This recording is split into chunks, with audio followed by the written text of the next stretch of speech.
founders say about slavery? Were they all a bunch of slave owners? Far from it.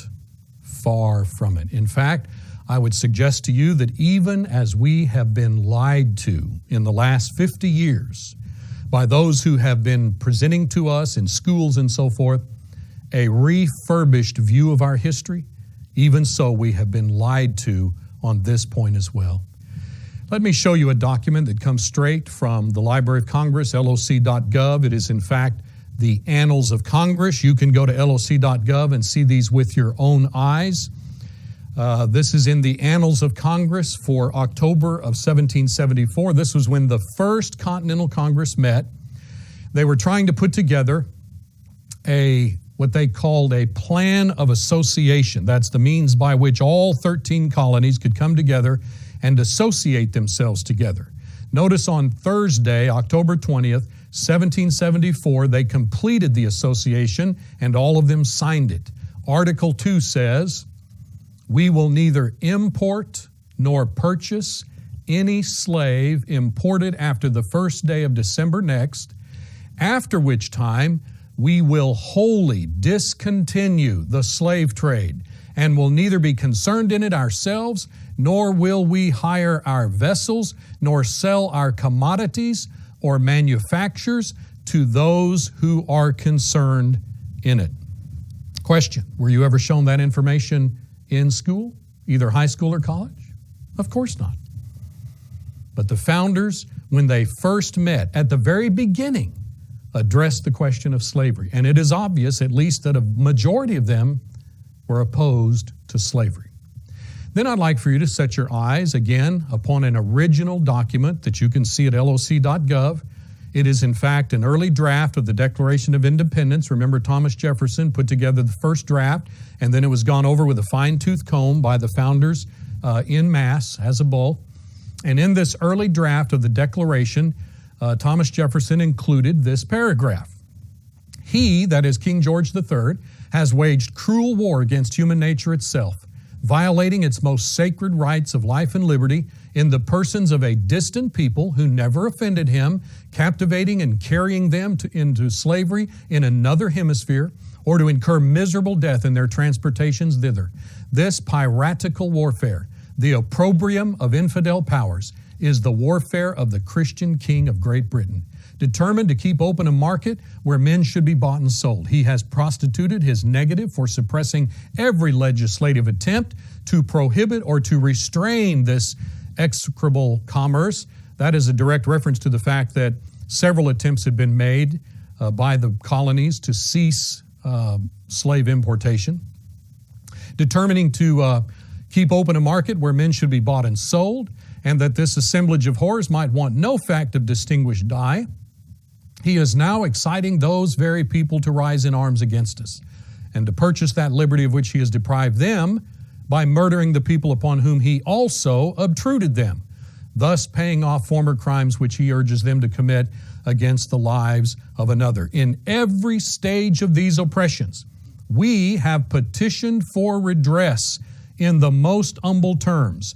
Our repeated petitions have been answered only by repeated injury. So notice, in this first or early draft of the Declaration of Independence, the founders pinpointed the idea that slavery was not authored by us. It is the King of England and his predecessors that have perpetuated the slave trade, and we have in fact made numerous legislative, legal attempts to get it stopped, and yet have been unable to do so because of England. Now, as it turns out, that was omitted from the final Declaration of Independence version, and I will explain why that was a moment later. But let's look at some of these founders, some of these men who signed the first official document that announced our independence from the mother country. Take, for example, this signer with whom you are very familiar, Benjamin Franklin. Notice the statement that he made: "A disposition to abolish slavery prevails in North America, that many of Pennsylvanians have set their slaves at liberty, that even the Virginia Assembly have petitioned the King for permission to make a law for preventing the importation of more into that colony. This request, however, will probably not be granted, as their former laws of that kind have always been repealed." Look at this signer, John Adams, who became our first vice president. My opinion against it has always been known, and never in my life did I own a slave. Now notice that he's saying he never owned a slave. So when people say, oh, the slave owners or the founders were a bunch of slave owners. Well, John Adams wasn't. Here is Charles Carroll of Carrollton. Why keep alive the question of slavery? It is admitted by all to be a great evil. Another signer of the Declaration, John Witherspoon. It is certainly unlawful to make inroads upon others and take away their liberty by no better means than superior power. See, we haven't been told about any of these founders. Here is Richard Henry Lee of Virginia, served as president of the Continental Congress from 1784 to 85. Christianity, by introducing into Europe the truest principles of humanity, universal benevolence, and brotherly love, had happily abolished civil slavery. Let us, who profess the same religion, practice its precepts by agreeing to this duty. Here's a strong advocate against slavery. What about Dr. Benjamin Rush, a medical doctor that signed the Declaration? Domestic slavery is repugnant to the principles of Christianity. It is rebellion against the authority of a common father. It is a practical denial of the extent and efficacy of the death of a common Savior. It is an usurpation of the prerogative of the great sovereign of the universe who has solemnly claimed an exclusive property in the souls of men. Look how many of these signers have spoken out against this. Of course, Thomas Jefferson, in his notes on his home state of Virginia, had a lengthy section condemning slavery, and it's even enshrined in the Jefferson Memorial in terms of various quotations from his writings that show a strong aversion to slavery. Henry Lawrence, who also served as one of the presidents of the Continental Congress, he said, I abhor slavery. I was born in a country where slavery had been established by who? The founders? The founders of America? Absolutely not. It was established by British kings and parliaments, as well as by the laws of the country, ages before my existence. That predated the founding of our country by many, many years. In former days, there was no combating the prejudices of men supported by interest. The day, I hope, is approaching when, from principles of gratitude as well as justice, every man will strive to be foremost in showing his readiness to comply with the golden rule. John Jay, first Chief Justice, first U.S. Supreme Court, appointed by George Washington. Prior to the Great Revolution, the great majority of our people had been so long accustomed to the practice and convenience of having slaves that very few among them even doubted the propriety and rectitude of it. Stop right there and look at the history lesson that John Jay just gave us. Was slavery going on in the colonies long before the founding? Absolutely. Was there any real effort to get rid of slavery? Not really. Well, was there an effort being made now? Yes. By whom? The founders of our civilization. The very men that have been impugned as being a bunch of racist slave owners were the very ones who began a movement in our nation with the establishment of a nation based upon freedom and independence. They too saw that those principles applied and therefore would lead to the abolishment of slavery itself. And here is one indication of that from a very prominent founding father. He also said that men should pray and fight for their own freedom and yet keep others in slavery is certainly acting a very inconsistent as well as unjust and perhaps impious part. Here is one of the signers of the Constitution, William Livingston, governor of New Jersey. I would most ardently wish to become a member of it. He's referring to the New York Manumission Society. This was an abolition society. He said, I can safely promise them that neither my tongue nor my pen nor purse shall be wanting to promote the abolition of what to me appears so inconsistent with humanity and Christianity.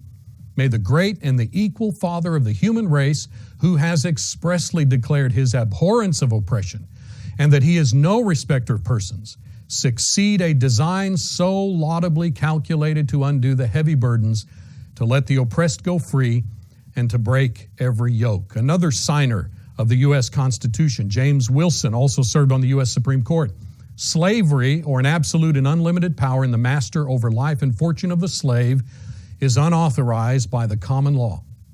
The reasons which we sometimes see assigned for the origin and the continuance of slavery appear, when examined to the bottom, to be built upon a false foundation. In the enjoyment of their persons and of their property, the common law protects all. In fact, James Wilson believed that the anti-slave trade clause laid the foundation for banishing slavery out of this country. Another signer of the U.S. Constitution, John Dickinson, who has gone down in history as the penman of the Revolution because of his writing, and he served as a Revolutionary War officer. As Congress is now to legislate for our extensive territory lately acquired, he's talking about the addition of new territories, I pray to heaven that they may build up the system of the government on the broad, strong, and sound principles of freedom. Curse not the inhabitants of those regions and of the United States in general with a permission to introduce bondage. How about Luther Martin, who also attended the Constitutional Convention as a delegate? It ought to be considered that national crimes can only be and frequently are punished in this world by national punishments, and that the continuance of the slave trade, and thus giving it a national sanction and encouragement, ought to be considered as justly exposing us to the displeasure and vengeance of Him who is equally Lord of all, and who views with equal eye the poor African slave and his American master. Aren't these tremendous insights into this subject? All articulated by founders of our civilization. Here's another delegate to the U.S. Constitutional Convention, also gone down in history as the father of the Bill of Rights, the first 10 amendments to the Constitution, George Mason. As much as I value a union of all the states, I would not admit the southern states into the union unless they agree to the discontinuance of this disgraceful trade. Another founder who served as governor of Pennsylvania after serving in the Revolutionary War as an officer, Joseph Reed, honored will that state be in the annals of history, which shall first abolish this violation of the rights of mankind. Noah Webster has gone down in history as one of the great founders of our civilization. He actually never signed anything. He didn't sign the Declaration of Independence. He didn't sign the Constitution, but nevertheless, a very prominent and influential founder. We know him, of course, as the Dictionary Man because he produced a volume that brought some uniformity to American English as opposed to British English. He produced a spelling grammar book. He's known, in fact, as the father of American scholarship and education, produced the Blueback Speller, just a very prominent founder. Notice what he had to say concerning the termination of slavery. Justice and humanity require it. Christianity commands it. Let every benevolent pray for the glorious period when the last slave who fights for freedom shall be restored to the possession of that inestimable right. How many Americans know that two of our prominent founders established the first anti-slavery society? That would be Benjamin Rush, Benjamin Franklin, both from Pennsylvania. They established that 2 years before the Declaration of Independence. And let me give you a listing of just a few of the founders in my studies as I've studied and run across these that were members of various abolitionist societies. These men took time out of their busy lives to be a part of organizations that had as their purpose to abolish slavery in our country. And they were distinguished by the fact that they were founders of our civilization. Here's something else that most Americans do not know. By 1787, 9 of the 13 original states, we're talking 3/5 of the nation's population, had abolished slavery by legal decree. 2 years later, President Washington signed a law that banned slavery being introduced into the other territories. They call them the Northwest Territories. As those were being added to our union, they banned slavery from being allowed even to occur in those territories. And then by 1808, Congress banned the importation of slaves. Well, you say, well, if that's all true, how come slavery continued until the Civil War? And the answer to that is several of the southern states continued to import and export slaves after the state ban had gone into effect. They just belligerently did it, and there would have to be some sort of action taken in order to overturn their efforts. But the point is, the founders of our country did everything they could in order to limit and then to eliminate it. But you know, someone says, wait a minute, isn't there a clause in the Constitution called the 3/5 clause that indicates that slaves were only 3/5 of a person. So it's like a dehumanizing clause. In fact, Al Sharpton said, any black at any age, at any stage, was just 3/5 of a human in this country. That's a direct quote. Even Tom Hanks made a statement on a YouTube video that I viewed. He said, America is a country that once said that people of the same skin color as our president at the time were only 3/5 of a human being. So this is a very common misconception, a very common myth that is openly promoted and encouraged. But here are the facts of the matter. When the founders came up with the 3/5 clause, they did it on the basis of the fact that in determining the population of each state, for what purpose? Well, to give that state congressional representatives. And a state wants as many congressional representatives as it can get in order to get its ideas passed. So to ascertain the number of congressional representatives a state was permitted, non-free persons could only be counted as 3/5 of a person. Why? Because they were dehumanizing them? Not at all. The slave states wanted the slaves to count as whole persons. It was the northern states that did not want them counted at all because that would increase southern representation in Congress and enable them to perpetuate more of their ideas. So this was a compromise. The compromise meant that states with slaves were being denied additional pro-slavery representatives in Congress. Folks, the 3/5 clause, let me say this to you very plainly.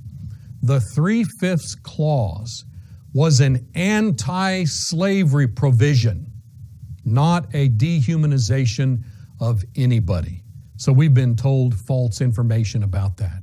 This restriction, by the way, applied only to slaves, not to blacks per se. There were many free blacks in both the North and the South who counted the same as whites in terms of being a single vote. So this decree had nothing to do, this clause had nothing to do with race or ethnicity. It had to do with an attempt to limit, restrain, and restrict slavery. I urge you to do some of your own study. Go, for instance, to Walter Williams, himself a very prestigious and popular and well-known African-American, distinguished professor of economics at George Mason University in Virginia, holds a PhD in economics from the University of California at LA. Listen to this statement. Statements such as those, and he's referring to those statements I mentioned a moment ago where people say, oh, you know, our country and our founders only considered blacks as 3/5 of a person. He says statements such as those either represent ignorance or are part of the leftist agenda to demean the founding principles of our nation by portraying the nation's founders as racist. Here's my hypothesis about people who use slavery to trash the founders. They have contempt for our constitutional guarantees of liberty. Slavery is merely a convenient moral posturing tool as they try to reduce respect for our Constitution. So, taken as a whole, were the founding fathers of our country pro-slavery? I can think of no better source to go to, authoritative source, for an answer to that question than Frederick Douglass, who himself was a freed slave. Do you know, in July of 1852, he was invited by a New England, in fact, it was up in the state of New York, Rochester, a New England Ladies Anti-Slavery Society. They invited him to come and to deliver a speech to their gathering of ladies, and they gave him the title, What to the Slave is the 4th of July. I challenge you to go online and look at this speech and see his answer. By the way, his answer starting out is pretty much, well, you know, it doesn't mean much to a slave. He didn't get his independence initially, but then he proceeds to explain. Fellow citizens, I'm not wanting in respect for the fathers of this republic. The signers of the Declaration of Independence were brave men. They were great men too. They seized upon eternal principles and set a glorious example in their defense. Mark them. But it is answered in reply to all this that precisely what I have now denounced is in fact guaranteed and sanctioned by the Constitution of the United States. That the right to hold and to hunt slaves is a part of that Constitution framed by the illustrious fathers of this republic. But I differ from those who charge this baseness on the framers of the Constitution of the United States. It is a slander upon their memory, at least so I believe. In that instrument, I hold there is neither warrant, license, nor sanction of the hateful thing, but interpreted as it ought to be interpreted, the Constitution is a glorious liberty document. Now take the Constitution according to its plain reading, and I defy the presentation of a single pro-slavery clause in it. On the other hand, it will be found to contain principles and purposes entirely hostile to the existence of slavery.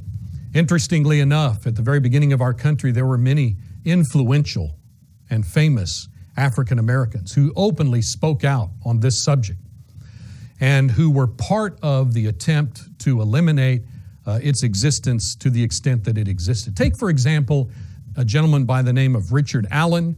He was a preacher, and he produced a little publication called People of Color in the United States. And he was one who, in fact, stated very forthrightly that many of the white people, this is a quote from his documents, many of the white people have been instruments in the hands of God for our good. Even such as have held us in captivity are now pleading our cause with earnestness and zeal. So he was arguing that they were, in fact, being aided by many white Americans at the beginning of our country. What about our current U.S. Supreme Court Associate Justice Clarence Thomas? Again, himself an African American. Here's his assessment of the founding era and the question of slavery. In the founders' political judgment, only a union of all the states, even one tarnished by a compromise with slavery, offered the prospect of putting slavery on the course of ultimate extinction.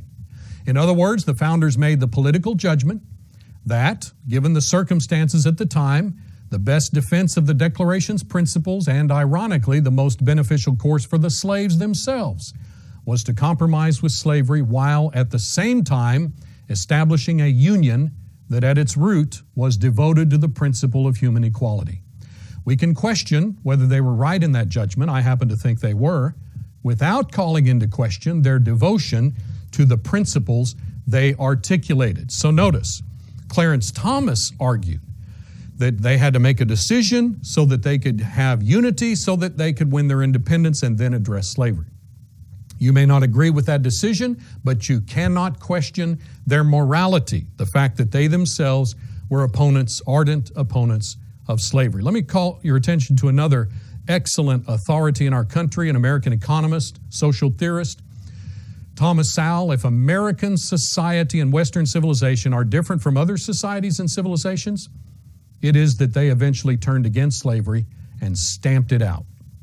At a time when non-Western societies around the world were still maintaining slavery and resisting Western pressures to end slavery, including in some cases armed resistance. So here is yet another authoritative, excellent source for assessing the actual circumstances surrounding the existence of slavery in our country. Let me give you some conclusions.